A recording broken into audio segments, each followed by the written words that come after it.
पाकिस्तान के पास आगे बढ़ने के लिए एक ही रास्ता है, सबको मुत्तहिद होकर चैलेंजेस का सामना करना है। आर्मी चीफ की एपेक्स कमेटी के इजलास में गुफ्तगू, कहा रियासत के रेट कायम करने के लिए हर हद तक जाएंगे। एक पाकिस्तानी शहरी की जानो माल और फलाह बहबूद किसी भी दूसरे मुल्क और किसी भी दुनियावी मफाद से मुकद्दम है। आज की एपेक्स कमेटी का इजलास हर एतबार से तारीखी था। इजलास में तमाम वफाकी और सूबाई कानून नाफिज करने वाले इदारों के सरबराहान एक छत तले मौजूद थे। इजलास के आखिर में आर्मी चीफ ने इकबाल का शेर भी पढ़ा।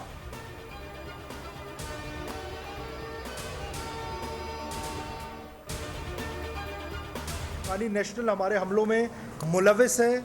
हमारे पास एविडेंसेस मौजूद हैं कि वो जिस तरीके से हम पर हमले किए जाते हैं, सबकी एविडेंसेस हमारे पास मौजूद हैं।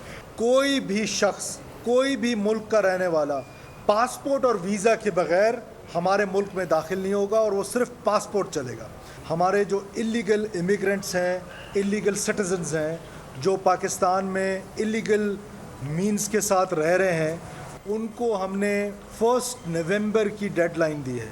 1 नवंबर तक वो रज़ाकाराना तौर पे वापस अपने अपने ममालिक में चले जाएं।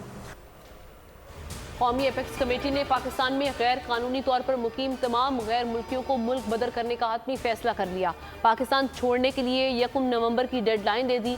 वज़ीर आज़म की ज़ेर सदारत होने वाले इजलास में फैसला हुआ कि तमाम गैर कानूनी तौर पर मुकीम गैर मुल्की 31 अक्टूबर तक अपने असासे फ़रोख्त कर दें। डेडलाइन ख़त्म होने पर गैर मुल्कियों की जायदादें कुर्क कर दी जाएंगी। निगरान वज़ीर दाखिला सरफराज बुगटी ने कहा कि अफगान शहरियों के पाकिस्तान में हमलों में मुलव्वस होने के शवाहिद हैं। 5 नवंबर के बाद जो भी आएगा वीज़ा लेकर आएगा। एपेक्स कमेटी इजलास के फैसलों के हवालों से उन्होंने कहा कि तमाम गैर कानूनी मुकीम गैर मुल्कियों को डिपोर्ट कर दिया जाएगा। गैर कानूनी मुकीम गैर मुल्कियों की जायदादें जब्त करेंगे।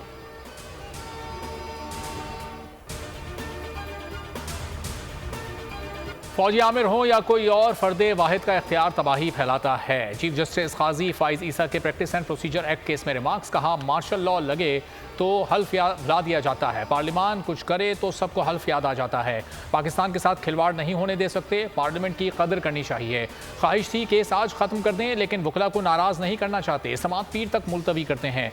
जस्टिस जमाल बंदुखेल ने कहा आइन और कानून दोनों ही पार्लियामान बनाती है, सुप्रीम कोर्ट रूल्स आइन और कानून के तहत बना सकती है। जस्टिस मोहम्मद अली मजहर ने कहा आइन और कानून के मुताबिक रूल्स बनाने में पाबंदी कहां से आ गई।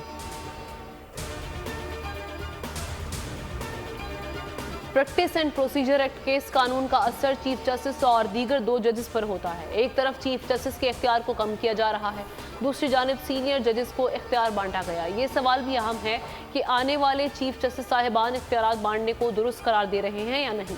जंग का लफ्ज़ बहुत मानीखेज है। प्रैक्टिस एंड प्रोसीजर कानून के बारे में पार्लियामेंट आमने सामने है। सुप्रीम कोर्ट एक केस लेकर बैठ जाएगी तो दीगर मुकदमात बढ़ते जाएंगे। अदालत की आज़ादी नायाब चीज़ है या अदालत की आज़ादी लोगों के लिए है? अगर अदालत की आज़ादी होगी तो आवाम के लिए बेहतरी होगी।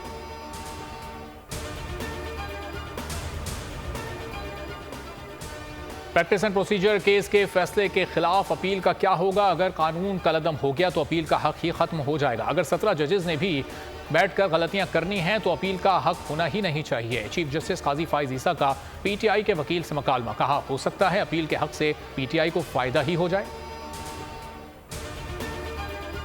इलेक्शन कमीशन ने इंतखाबात के जायजे के लिए गैर मुल्की मुबस्सरीन को शरीक करने की मंजूरी दे दी। चीफ इलेक्शन कमिश्नर की ज़ेर सदारत इजलास में इलेक्शन की तैयारियों और इंतखाबात में गैर मुल्की मुबस्सरीन की शिरकत का मामला ज़ेर गौर आया। इलेक्शन कमीशन ने गैर मुल्की मुबस्सरीन से मुतालिक वजारत खारजा को ख़त लिखने का फैसला किया है। इलेक्शन कमीशन के एलामिया के मुताबिक वजारत खारजा इंतखाबात से मुतालिक गैर मुल्की मुबस्सरीन को दावतनामे भेजेगा। चीफ इलेक्शन कमिश्नर ने सेक्रेटरी इलेक्शन कमीशन को 16 अक्टूबर को बैनुल वजारती इजलास बुलाने की हिदायत करते हुए वजारत दाखिला, वजारत खारजा से फोकल पर्सनस की तफसीलात तलब कर ली। इंशाअल्लाह ताला मियाँ नवाज शरीफ साहब जो है वो प्रोटेक्टिव बेल जो है उनकी, उसके मतलब सारे इंतज़ामात से मुराद के हमारी लीगल टीम ने जो है वो पूरी तैयारी कर ली है। तो इंशाअल्लाह ताला वो प्रोटेक्टिव बेल लेके इंशाल्लाह आएंगे और रिसेप्शन के बाद वो अदालत को सरेंडर करेंगे। नवाज शरीफ को 21 अक्टूबर को खुशामदीद कहने के लिए पूरी तरह तैयार हैं। कौम अपने लीडर नवाज शरीफ को वेलकम करने की मुंतज़िर है। राना सनाउल्लाह कहते हैं तरक्की का रास्ता ना रोका होता तो पाकिस्तान G20 की सफ में आ जाता। नवाज शरीफ को इख्तिदार से निकाला और मुल्क को बहरान में मुब्तला कर दिया। ख्वाजा आसिफ ने सियालकोट में खिताब में कहा, जनवरी में इंतखाबात होंगे, चौथी बार नवाज शरीफ वजीर आजम बनने वतन आ रहे हैं। साइफर केस चेयरमैन पीटीआई का ट्रायल अडियाला जेल में होगा। समाअत खुसूसी अदालत के जज अबू अल हसनात जुल्करनैन करेंगे। वजारत कानून ने नोटिफिकेशन जारी कर दिया। तहरीक इंसाफ ने वजारत कानून का फैसला मुस्तरद कर दिया।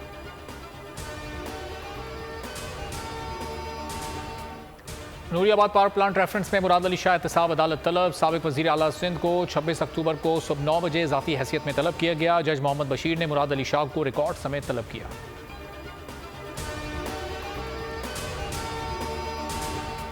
कोर्ट ने बिजली बिलों में म्यूनसिपल टैक्स वसूली पर हुक्म इंतनाम में तोसी कर दी। मेयर कराची मुर्तज़ा वहाब के स्टे ऑर्डर खत्म करने की दरख्वास्त पर समाअत 31 अक्टूबर तक मुलतवी कर दी गई।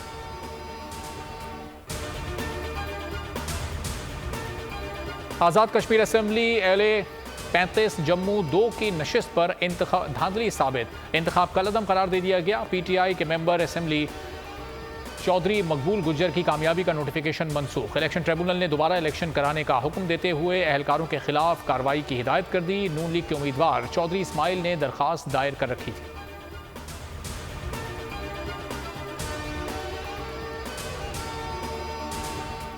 पंजाब हुकूमत का मजहब के नाम पर शरअंगेजी फैलाने वालों से आहनी हाथों से निपटने का फैसला। निगरान वज़ीर आला की ज़ेर सदारत इजलास मोहसिन नकवी ने शरपसंदों और जराइम पेशा गैंग के खिलाफ क्रैकडाउन का हुक्म दे दिया। कहा, कानून शिकन अनासर से किसी किस्म की रियायत नहीं होगी।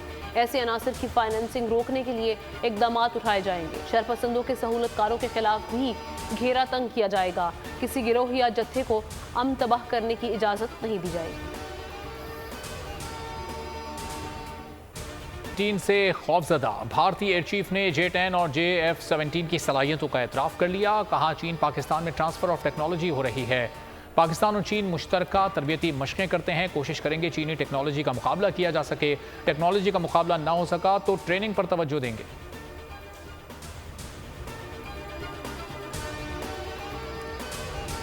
हाथ कांपा न दिल पसीजा। लाहौर में सफाकियत की इंतहा। बाप ही बच्चों का कातिल निकला।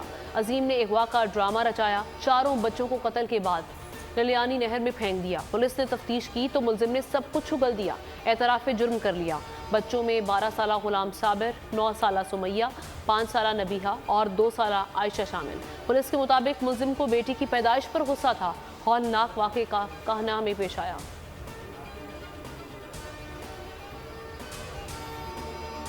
शेखुपुरा में इंसानियत शर्मा गई। संगदिल ससुर लतीफ़ ने खाना पकाने में ताख़ीर पर बहू को बुरी तरह तशद्दुद का निशाना बना डाला। बच्चे माँ को बचाने की कोशिश करते रहे लेकिन मुलजिम को रहम ना आया।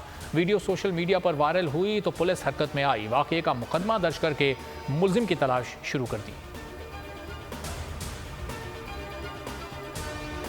ज़ियाउर रहमान साहब जो जामिया अबू बकर इस्लामिया यूनिवर्सिटी के मुदीर थे, उनको नाहक कत्ल कर दिया गया था। एक नेटवर्क जो स्ट्रीट क्रिमिनल्स का है वो सामने आइडेंटिफाई हुआ है, जिसकी 4 मुल्ज़मान की गिरफ्तारी जो है वो अमल में लाई गई है।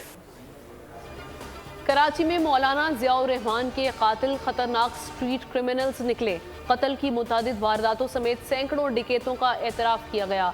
मुलजिमान का ताल्लुक खैबर पख्तूनख्वा और पंजाब के इलाकों से है। DIG ईस्ट कराची गुलाम असफर ने प्रेस कॉन्फ्रेंस में बताया कि मौलाना ज़ियाउर रहमान के कत्ल में मुलव्वस 4 मुलजिम गिरफ्तार किए जा चुके हैं। मुलजिमान की गिरफ्तारी के लिए 70 से ज़ायद छापे मारे गए। उन्होंने कहा कि गिरोह के मास्टर माइंड और दीगर अहम कारिंदों को भी जल्द गिरफ्तार कर लिया जाएगा। के नताइज ज़राअत के मुलाजिम के जरिए बनाए जाने का इंकशाफ। इफ्तिखार अबलो बैक वक्त 2 सरकारी मुलाजमतें करके तनख्वाहें वसूल करता रहा। इफ्तिखार अबलो मैट्रिक की बोर्ड कराची में नताइज तैयार करने में मसरूफ़ रहा। गैर कानूनी तरीके से मैट्रिक बोर्ड में IT हेड बना दिया गया। मैट्रिक बोर्ड इंतज़ामिया का कहना है इफ्तिखार अबलो ने उन्हें नहीं बताया कि वो पहले ही सरकारी मुलाजिम है।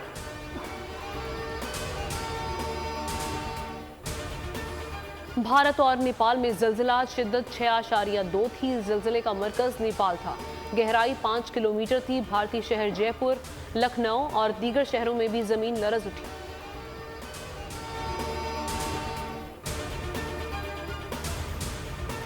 डॉलर की कदर में कमी। इंटरबैंक में 1 रुपये 4 पैसे सस्ता 286 रुपये 76 पैसे से कम होकर 285 रुपये 72 पैसे पर बंद हुआ। ओपन मार्केट में 50 पैसे की कमी 286 रुपये 50 पैसे पर बंद हुआ।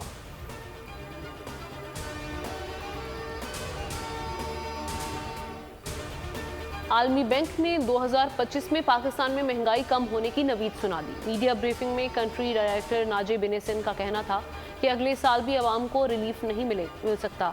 महंगाई की शरह 29% से ज्यादा है। तवानाई की पैदावार में लागत कम करने के लिए तवीलुल मुद्दत इक़दामात की ज़रूरत है। 352 रन का हदफ दे दिया। हैदराबाद दक्कन में खेले जा रहे मैच में ऑस्ट्रेलिया ने टॉस जीतकर बैटिंग का फैसला किया और मुकर्ररा 50 ओवर्स में 7 विकेट पर 351 रन बनाए। पाकिस्तान के उसामा मीर ने 2, मोहम्मद वसीम, हारिस रऊफ, शादाब खान और मोहम्मद नवाज ने 1-1 विकेट हासिल की। आज के वार्म अप मैच में नायब कप्तान शादाब खान कप्तानी कर रहे हैं, जबकि बाबर आजम मुमकिना तौर पर सिर्फ बैटिंग करेंगे और मोहम्मद रिजवान को आराम दिया गया है। पाकिस्तान ने एशियन गेम्स क्रिकेट के सेमीफाइनल के लिए क्वालिफाई कर लिया। क्वार्टर फाइनल में ग्रीन शर्ट्स ने हांगकांग को 68 रन से जेर कर दिया। 161 रन के हदफ के ताकुब में हांगकांग की पूरी टीम 19वें ओवर में 92 रन पर ढेर हो गई। हांगकांग के 6 खिलाड़ी डबल फिगर में दाखिल न हो सके। पाकिस्तान के खुशदिल शाह ने 3, अरफात मिनहास, सुफियान मुकीम और कासिम अकरम ने 2-2 खिलाड़ियों को आउट किया। चीन में जारी एशियन गेम्स से पाकिस्तान के लिए बुरी खबर। Athlete Arshad Nadeem Asian games के जेवलिन थ्रो फाइनल इवेंट से दस्तबरदार। घुटने की तकलीफ की वजह से अरशद नदीम ने फाइनल में शिरकत न करने का फैसला किया। एशियन गेम्स का जेवलिन थ्रो इवेंट का फाइनल कल होगा।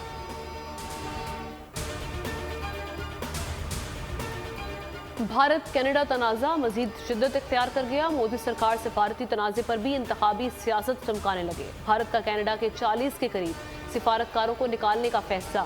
कैनेडियन हुकूमत को अमला बुलाने के लिए 10 अक्टूबर की डेडलाइन दे दी। भारत में कनाडा के 62 सिफारतकार तैनात हैं।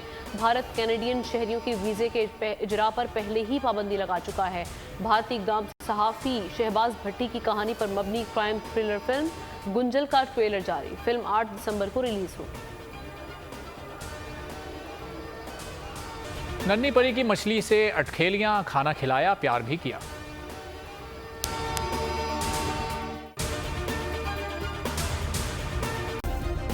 सब्सक्राइब करें और बेल दबाएं ताकि कोई खबर रह न जाए।